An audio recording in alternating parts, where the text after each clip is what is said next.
బాలేదు, రైతులు కష్టాలలో ఉన్నారు, వరదలు వచ్చాయి, పంటలు చాలా మందికి నష్టపోయారు, దాదాపు 2 లక్షల ఎకరాలలో నష్టం జరిగింది.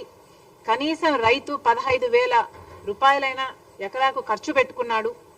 మరి వాళ్ళకి మీరు నష్టపరిహారం చెల్లించండి అని మేము అదే పనిగా వరద ప్రాంతానికి వెళ్ళి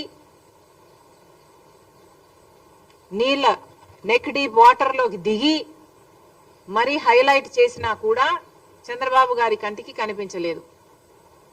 మరి అలాంటి రైతులని, వరద ప్రాంతాలలో మునిగిపోయిన ఆ పంటల్ని పరిశీలించినట్టుగా మాకు చంద్రబాబు గారు కానీ, పవన్ కళ్యాణ్ గారు కానీ, పురంధేశ్వరి గారు కానీ మాకెక్కడా కనిపించలేదు.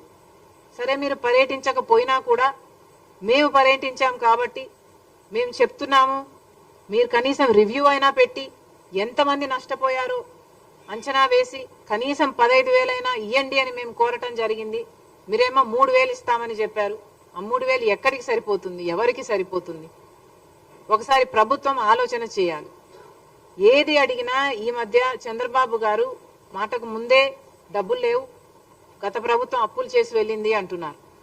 అప్పులు చేసి వెళ్ళిన మాట వాస్తవం కావచ్చు, కానీ అప్పులు ఉన్నాయి అన్న సంగతి చంద్రబాబు గారికి తెలిసిన విషయమే. తెలిసే కూటమితో జత కట్టారు కాబట్టి ఈరోజు ప్రజలు ఆశలు పెట్టుకున్నారు. బీజేపీ అక్కడ అధికారంలో ఉంది, మీరు కూటమి పెట్టుకున్నారు. 25 ఎంపీలు వాళ్ళకే బుడిగలు చేస్తున్నారు.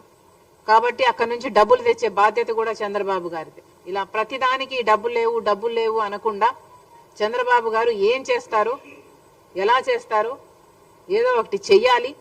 అన్ని పథకాలకు డబ్బులు తీసుకురావాలని కాంగ్రెస్ పార్టీ డిమాండ్ చేస్తుంది. మీరేమైనా మాట్లాడతారా?